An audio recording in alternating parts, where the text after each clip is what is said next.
Hello friends, welcome to my channel. आज આપણે બનાવીશું પાલકના ભજીયા। જો તમે મારી ચેનલ પર નવા હો તો મારી ચેનલને સબસ્ક્રાઈબ કરજો, જેથી આવનારી નવી વિડીયોની નોટિફિકેશન તમને સૌથી પહેલાં મળી શકે।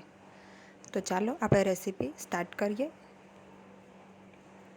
તો સૌપ્રથમ અહીંયા મેં 4 કપ બેસન લીધું છે અને સાથે અડધા કપ જેટલી સોજી લીધી છે। તો આ નોર્મલ સોજી છે, જે આપણે શીરા માટે યુઝ કરીએ છીએ એ સોજી છે। હવે આપણે આમાં પાણી નાખીને એક બેટર રેડી કરીશું। તો થોડું થોડું પાણી નાખતા જઈને આપણે આ રીતે બહુ ઘટ્ટ નહીં અને એકદમ ઢીલું પણ નહીં એ રીતનું બેટર રેડી કરવાનું છે। અને આ બેટરને આપણે હવે ઢાંકીને એક સાઈડ મૂકી દઈશું, તો જેથી એમાં અંદર જે સોજી નાખેલી છે સોજી સરસ ફૂલી જાય। તો 20 મિનિટ બાદ મેં એને ખોલી લીધું છે। તો આપણે એને એક વખત ફેંટી લેવાનું। તમે જોઈ શકો છો આની કન્સિસ્ટન્સી હાલ આવી છે, એટલે કે બહુ ઘટ્ટ પણ નથી અને બહુ ઢીલું પણ નથી। જો તમને ઘટ્ટ લાગે તો થોડું પાણી એડ કરી દેવાનું। હવે આપણે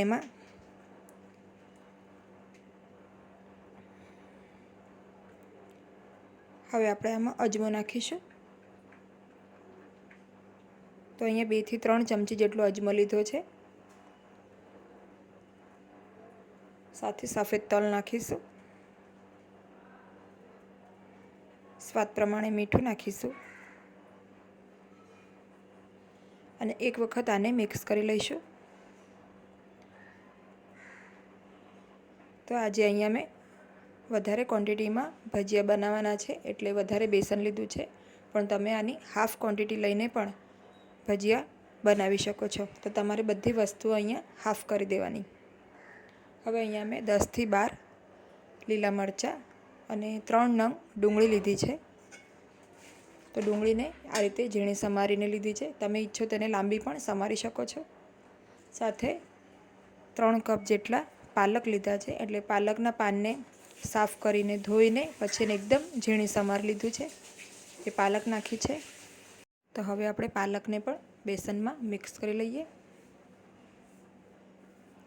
તો મેં અહીંયા મિક્સ કરી લીધું છે। તમે બેટરની કન્સિસ્ટન્સી જોઈ શકો છો। આપણે હાથથી ભજીયા પાડી શકાય એ રીતનું આપણે બેટર રેડી કરવાનું છે। હવે આપણે એમાં જે ખાવાનો સોડા હોય છે એ નાખીશું। તો અહીંયા મેં અડધી ચમચી જેટલો ખાવાનો સોડા લીધો છે। એની ઉપર આપણે થોડો લીંબુનો રસ નાખીશું, જેથી સોડા સરસ એક્ટિવેટ થઈ જાય। હવે આપણે સોડાને બેટરમાં મિક્સ કરી લઈશું। તો ભજીયા માટેનું આપણું બેટર રેડી છે। આપણે આ રીતે બેટર રાખવાનું છે, એ હાથેથી આપણે ભજીયાને તેલમાં પાડી શકીએ એ રીતનું આપણે બેટર રેડી કરવાનું છે। તો હવે તેલ ગરમ થઈ ગયું છે, તો ગરમ તેલમાં આપણે ભજીયા પાડીશું।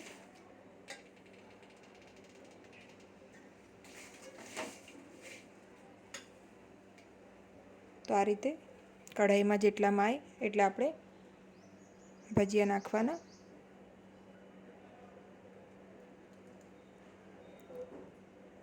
હાલ આપણે ગેસની ફ્લેમ હાઈ છે। અત્યારે આપણે ભજીયા નાખી દઈએ પછી ગેસની ફ્લેમને મીડિયમ કરી દેવાની।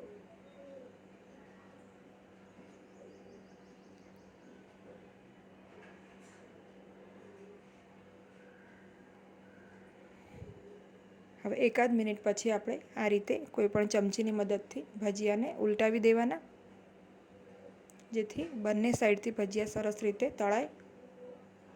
અને ગેસની ફ્લેમને અત્યારે મીડિયમ રાખવાની આપણે। તો મીડિયમ ફ્લેમ ઉપર આપણે ભજીયાને તળવાના છે।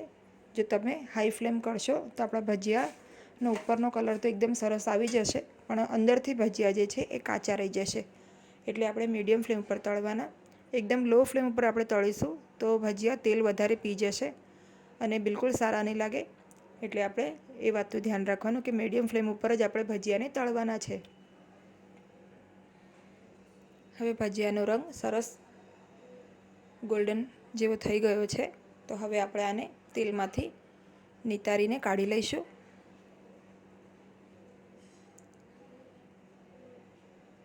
તો અહીંયા એક બેચ તળાઈ ગઈ છે.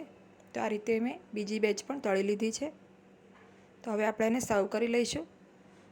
તો મેં પાલકના ભજીયાને તળેલા લીલા મરચાં સાથે સર્વ કર્યા છે. તમે કેચઅપ, ચટણી કે ચા સાથે પણ સર્વ કરી શકો છો. ખૂબ જ ટેસ્ટી બને છે આ ભજીયા. તો એક વખત આ સિઝનમાં પાલકના ભજીયા બનાવીને ચોક્કસ ટ્રાય કરજો.